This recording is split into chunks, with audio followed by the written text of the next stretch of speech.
Hi guys! Welcome back to our channel. వర్షం చూసారా ఎంత గట్టిగా పడుతుందో? ఈ వర్షానికి వేడి వేడిగా ఏమైనా తినాలనిపించింది. సో, మా చెల్లయితే చిల్లీ చికెన్ చేస్తాను, చికెన్ తీసుకురా అక్క అంది. సో, చికెన్ అంటే మనం ఊరుకుంటామా? పడి చచ్చిపోతాం కదా! సో, వెంటనే మార్కెట్‌కి వెళ్ళి చికెన్ అయితే తీసుకొచ్చేసాం. సో, మా చెల్లి చిల్లీ చికెన్ ఎలా చేసిందో నేను మీకు ఈ వీడియోలో అయితే చూపించబోతున్నాను. చాలా సింపుల్ అండ్ టేస్టీగా ఇంట్లో ఉన్న వాటితోనే ఈజీగా అయితే చేసుకోవచ్చు.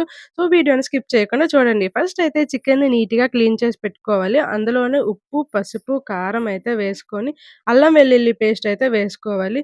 ఆ తర్వాత అయితే ఒక నిమ్మకాయ కూడా పిండుకోవాలి. స్పైసీ ఎక్కువగా తినేవాళ్ళు కొంచెం కారం ఎక్కువ వేసుకున్నా ఓకే. ఆ తర్వాత ఒక ఎగ్ కూడా వేసుకొని, అందులోనే కొంచెం గరం మసాలా పౌడర్ కూడా వేసుకోవాలి. 2 స్పూన్స్ కార్న్ ఫ్లోర్, ఒక స్పూన్ మైదా కూడా వేసుకొని మనం బాగా కలుపుకోవాలి. ఈ మసాలాలన్నీ చికెన్‌కి బాగా పట్టే వరకు అయితే మనం బాగా కలుపుకొని ఉంచుకోవాలి. ఒక 30 మినిట్స్ అయితే మ్యారినేట్ చేసి పక్కనైతే పెట్టుకున్నాము. ఈలోపు అయితే కావాల్సిన వెజిటబుల్స్ అన్నీ కట్ చేసి పెట్టుకున్నాము. అండ్ అలానే డీప్ ఫ్రై చేయడానికి ఆయిల్ కూడా వేడి చేసి అయితే ఉంచుకున్నాము.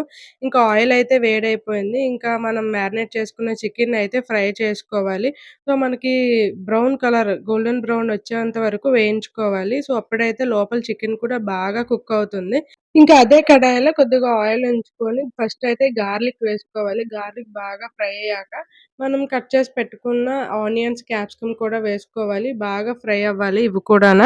సో, కొంచెం సాల్ట్ ఏసుకుంటే త్వరగా మగ్గిపోతాయన్నమాట. సో, నెక్స్ట్ అయితే కర్రీ లీవ్స్ అయితే వేసుకున్నాను. కరివేపాకు అయితే అందరం తింటాము. ఆప్షనల్ నచ్చిన వాళ్ళు ఏసుకోవచ్చు. లేదంటే స్కిప్ చేయొచ్చు.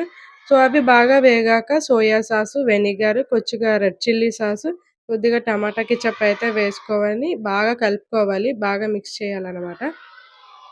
నేనైతే ఇందులో పచ్చిమిర్చి అయితే వేసుకోలేదు. ఎందుకంటే పచ్చిమిర్చి ఎవరం తినము. సో, వేసుకున్నా సరే పక్కన తీసేయడమే అని అయితే వేసుకోలేదు. సో, అవి బాగా కుక్ అయ్యాక ముందుగా కలిపెట్టుకున్న కార్న్ ఫ్లోర్ కూడా వేసుకోవాలి. కార్న్ ఫ్లోర్ బాగా కుక్ అయ్యాక మనం డీప్ ఫ్రై చేసి పెట్టుకున్న చికెన్ కూడా వేసి బాగా కుక్ చేసుకోవాలి. చికెన్ సాఫ్ట్‌గా అయ్యేంత వరకు కుక్ చేసుకుంటే సరిపోతుంది. అంతే ఎంతో సింపుల్‌గా అండ్ టేస్టీగా చిల్లీ చికెన్ ఇంట్లోనే ఈజీగా అయితే ప్రిపేర్ చేసుకోవచ్చు. నాకైతే మా చెల్లేంటి ఇంత బాగా చేసిందనిపిచ్చింది. నాకైతే తిన్నంటనే రెస్టారెంట్‌లో తిన్నట్టుగా అయితే అనిపిచ్చింది.